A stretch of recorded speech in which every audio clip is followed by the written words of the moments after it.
Seja bem-vindo a mais um vídeo no canal e hoje vamos continuar o estudo da abertura dos olhos. Na verdade não é necessariamente assim, pra mim é o estudo da abertura dos olhos, mas pra vocês é um tema específico que eu achei interessante pra fazer um vídeo aqui, tá? E eu normalmente, como que funciona meu raciocínio de estudo? Ou não de estudo, mas de gravação. Eu começo a ler um livro ou um tema, enfim, e normalmente eu vou pulando de um para o outro e leio mais de uma coisa ao mesmo tempo, porque uma coisa complementa a outra, né? E vou escrevendo no meu caderninho de anotações. Esse aqui é um de vários, tá? Mas aí eu vou anotando ou temas, fazendo uma listinha de temas, para quando for época de gravar, eu, sento e gravo vários vídeos. E aí, já tem um tempinho que eu não gravo e percebi que era a hora. Aí eu peguei a lista e vi que um dos temas, né? Dos tópicos era: quais são as formas de fazer causa negativa? Daí tem a página aqui, página 168 a 169. Aí eu, caramba, quais as formas de fazer causa negativa? Isso já sabemos, já falei aqui, né? Por que eu anotei isso aqui como algo importante? Bem, vim e entendi que ele dá uma explicaçãozinha, tem nota de rodapé grande. E aí, como que eu vou fazer? Eu não peguei, sentei e preparei um roteirinho para fazer, como eu normalmente faço. O que eu fiz foi, decidi fazer. Vou ler o que tá escrito e aí eu vou parando e comentando. E se você tem algum comentário, algo pertinente para somar, contradizer, contrariar, enfim, fica à vontade, porque é assim que a gente consegue elevar a nossa discussão e o nosso entendimento do budismo, tá? Se é de uma forma respeitosa, é muito mais do que bem-vinda. Então é o seguinte, já no último parágrafo ele começa assim, ó: os desejos mundanos, o karma e o sofrimento, ou seja, os três caminhos que normalmente as pessoas estão vivendo o tempo inteiro, renascendo, descrevem a rede de causalidade negativa na vida das pessoas, que dão origem ao mal e ao sofrimento. Então já tem um vídeo aqui no canal que eu falo isso de maneira mais profunda. Mas, só para recapitular, essa rede de causalidade negativa, ou seja, os desejos mundanos, o karma e o sofrimento, é como as pessoas nascem e renascem o tempo inteiro. Ou seja, elas estão naquele ciclo vicioso, fazendo os mesmos, não necessariamente os mesmos problemas, mas sem sair dessa rede, desse ciclo de causas negativas, e acabam que não conseguem elevar seu estado de vida, beleza? Então vamos lá.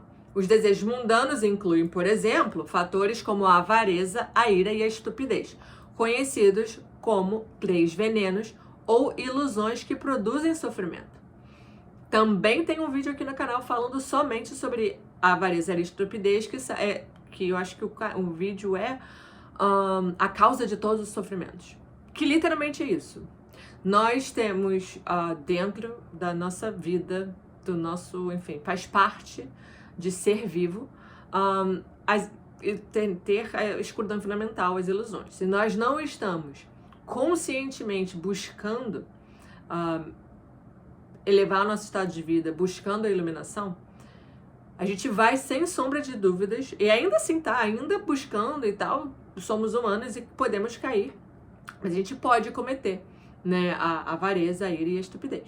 Faz parte, porém, existe um esforço consciente do ser humano. Se nós não estamos buscando isso, é pouquíssimo provável que haja uma vida tranquilamente sem cometer esse tipo de coisa, tá? De avareza, ira e estupidez, ou seja, os três venenos.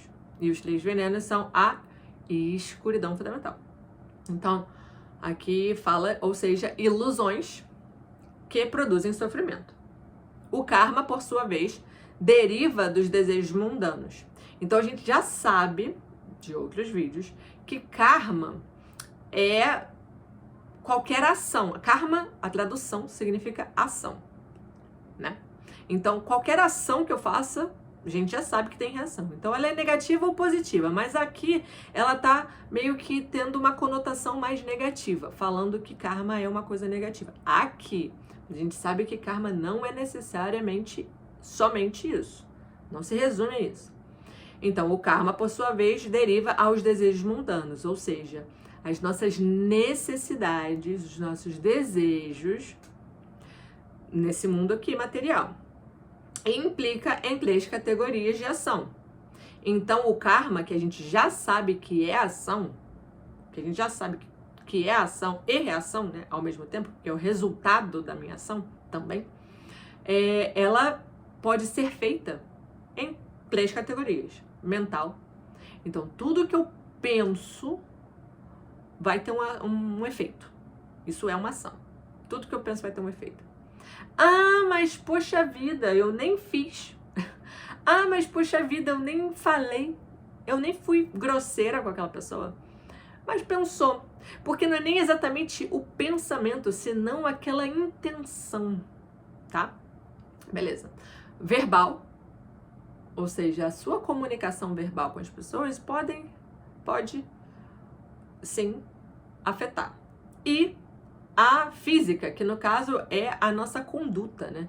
Física é como eu me comporto, com o que eu faço diante das situações. Então, estão aí as 3 maneiras de fazer causa. Então,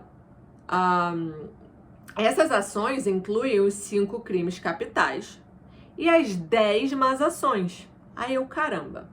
E as 4 faltas capitais, tá? Não. E as 4 faltas principais, desculpa. Tô aqui emocionada.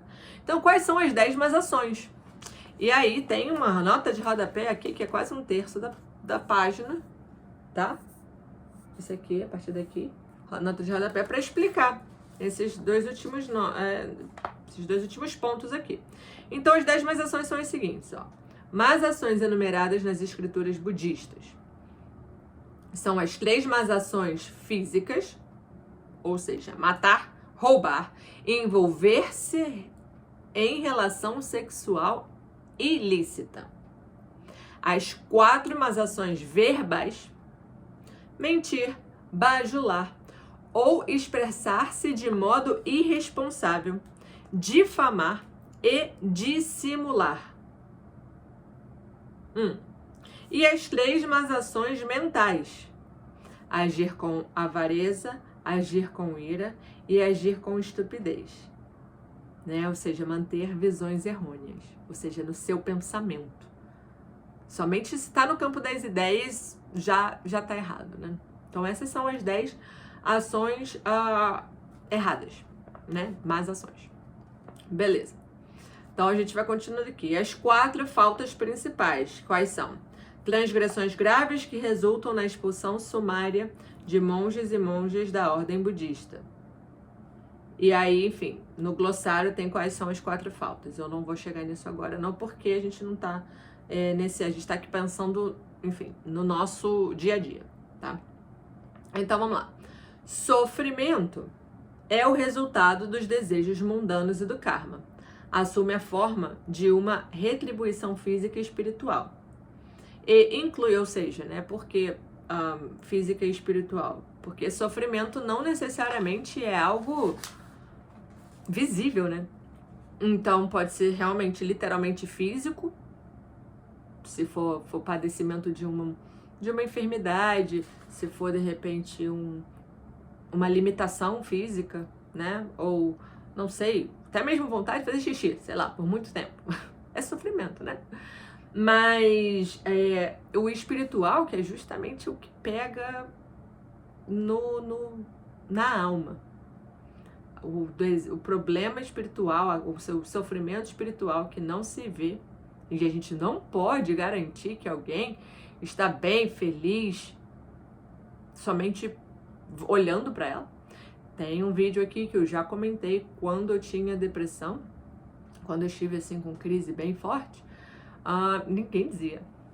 Simplesmente ninguém falaria isso. Mas é isso, o sofrimento da alma, ele é muito difícil de dizer e, sem sombra de dúvidas, o mais complicado e difícil de superar. De novo, se não existir um esforço contínuo, consciente, para sair dele, né? Vamos lá. E inclui os 4 sofrimentos e os 8 sofrimentos. Então, aqui, na nota de rodapé. Os 4 sofrimentos são as aflições universal. Nascimento, envelhecimento, doença e morte. Que foi o Buda, ele decidiu, o Buda Shakyamuni, né? O Buda histórico, ele decidiu sair do seu reinado, deixar de ser príncipe, justamente porque ele se deu conta de que toda a humanidade, independente de seu status, passam por esses 4 sofrimentos, beleza? Então, e os 8 sofrimentos são também aflições que afetam todas as pessoas. Abarcam os 4 sofrimentos fundamentais, mais outros 4 que são separação dos entes queridos, ter que conviver com quem odiamos, não conseguir o que desejamos e a dor que se manifesta dos 5 componentes do corpo e da mente. Olha, eu vou ser muito sincera, agora que lendo, eu tava pensando, eu posso falar tudo, mas eu tô achando que não tem como falar tudo nesse vídeo porque eu não gosto de fazer vídeo muito longo. Então, essa parte aqui final, eu vou ter que fazer um vídeo só falando sobre essa parte final aqui, tá bom? Do que manifesta 5 componentes da mente e do corpo, que são esses sofrimentos. Então, os primeiros 4 sofrimentos, a gente já sabe, que é o nascimento, envelhecimento, doença e morte. Só que aí tem os outros 4, que são esses aqui, que é a separação dos entes queridos. Caramba, eu preciso até, olha, vou falar aqui pra você, abrir aqui meu coração, porque eu tô vivendo uma situação que estou vivendo por questões de força maior, um relacionamento à distância. O que nós não queríamos, buscamos, lutamos, mas por ser adultas, entendemos a necessidade de, enfim, ela ter que voltar pro México e eu ficar aqui no Japão, por enquanto, né? Enfim, então, isso realmente está causando sofrimento. De verdade. E aí eu não sei se isso faz parte do que eu estou falando, mas eu imagino que sim. Mas eu imagino que seja em qualquer nível, né? Então, por exemplo, o que eu estou vivendo agora, que sim é sofrimento, mas, por exemplo, uma família em que eles, enfim, os pais têm filhos e aí eles se divorciam. O sofrimento entre os pais por aquele divórcio deve existir, por mais que é melhor, eu tô sofrendo, mas é pouco provável que seja uma coisa muito tranquila. E se tiver filho, pior ainda, porque eu não consigo imaginar, assim, por mais que também, dependendo da situação, é melhor a separação, algumas pessoas chegam a isso, né, a essa conclusão, enfim, respeitando, porque tem muita briga, de repente violência física, violência verbal todos os dias, abuso de álcool, enfim, abuso psicológico, abuso físico, enfim. Só que a separação, por mais que, enfim, seja uma coisa melhor, eu imagino que sempre pode ter também aquele sentimentozinho do tipo, caramba, mas poxa, poderia ter melhorado a situação e termos ficado juntos, né? Os meus pais poderiam não ter se separado. Os meus pais não se separaram, né? Meu pai faleceu, eu tinha 20 anos de idade, então a minha mãe é viúva. Então eu não tive essa dor. Porém, eu tenho muitos amigos, que tiveram os pais separados. E, né, que tem os pais vivos e separados. E então eu não consigo imaginar os meus pais separados. E eles, assim, os meus amigos que têm os pais separados, eles sofreram bastante. Cada um foi numa época da vida, mas assim, houve essa separação. Então eu fiquei Fiquei boba com isso aqui. Então, ter de conviver com quem odiamos. Vamos ser sinceros? Que faz parte, que é verdade, que todo mundo tem. E assim, ai não, porque eu me dou bem com todo mundo. Maravilha. E na verdade eu sou muito afortunada de ter muitas pessoas ao meu redor. Todo mundo que me cerca, inclusive no meu trabalho, são pessoas agradáveis e que eu tenho uma boa relação. Porém, eu não preciso pensar muito em que já houve momentos da minha vida em que eu tive que lidar de maneira muito próxima com pessoas que eu não tinha a menor afinidade. A menor. Assim, mas assim, falar que eu acho que na época sim, na época eu odiava. Então isso é um sofrimento real. E era todos os dias, né? Com exceção dos fins de semana, porque era no trabalho. Enfim. Então eu imagino que você aí, ouvindo, vendo esse vídeo, deve ter também, se não neste momento na sua vida, mas em algum momento ter passado por isso. Não conseguir o que desejamos.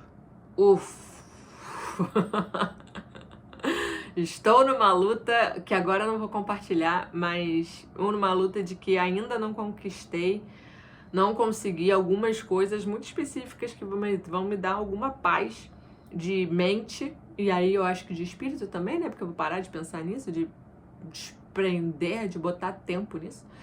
Enfim, isso é... E também existiram coisas que eu não consegui e não vou conseguir. Por tempo, por fase da vida, por prioridade que não vai acontecer, enfim. Que às vezes quando eu paro e penso, me dá um sentimento assim... Na verdade agora nem tanto, mas já tive isso bastante. E a dor que se manifesta dos 5 componentes do corpo e da mente. E agora é um dever de casa que eu vou ter que fazer para poder explicar para vocês isso com mais profundidade. Na verdade não é explicar, né? Mas é compartilhar o que eu estou aprendendo. Porque isso, nossa, olha, gente, não sei pra vocês, sinceramente, mas isso pra mim ficou muito claro do que realmente é errado no budismo, né? Do que, caramba, isso causa sofrimento, mas o que também me deixou, assim, com mais certeza ainda, é de que precisamos estar com as nossas orações, o nosso daimoku, os nossos esforços para o Kosen Rufu em dia. Porque por sermos humanos, a nossa tendência é justamente sair desse eixo do caminho do Buda, do caminho da iluminação, e facilmente cometer qualquer uma dessas aqui. Espero que não seja fácil para vocês, né, botar de arrastar para cima alguém, espero. Mas assim, outras coisas não, né? Por exemplo, onde é que tava? Mentir, bajular, expressar-se de modo irresponsável, difamar e dissimular. Caramba! Às vezes a gente vai falando coisas e como a gente se sente ferido. E eu tô falando isso por mim, tá? Não tô falando da gente, tô incluindo todo mundo, porque eu me incluo no ser humano, mas assim, eu tô falando isso numa reflexão da minha própria conduta. Então, será que tudo que eu falo realmente traz valor? Né? Então, caramba, preciso estar muito mais atenta. Mais ainda do que eu tô falando, porque é muito explícito nos ensinamentos. Então, como eu estava falando, ficou muito claro para mim de que se eu não estiver nesse meu esforço contínuo da iluminação, né, para abrir os meus olhos, para poder atingir a iluminação e estar atenta a cada ação minha, a cada ação que é meu pensamento, a minha fala e a minha conduta, a gente pode cair. E esse não é o objetivo, obviamente. Nosso objetivo é estar no caminho do Buda e atingir a iluminação nesta existência. Então, Se você gostou, dá um like, aproveita e comenta aí o que você achou desse vídeo e eu te vejo no próximo vídeo. Um beijo e tchau!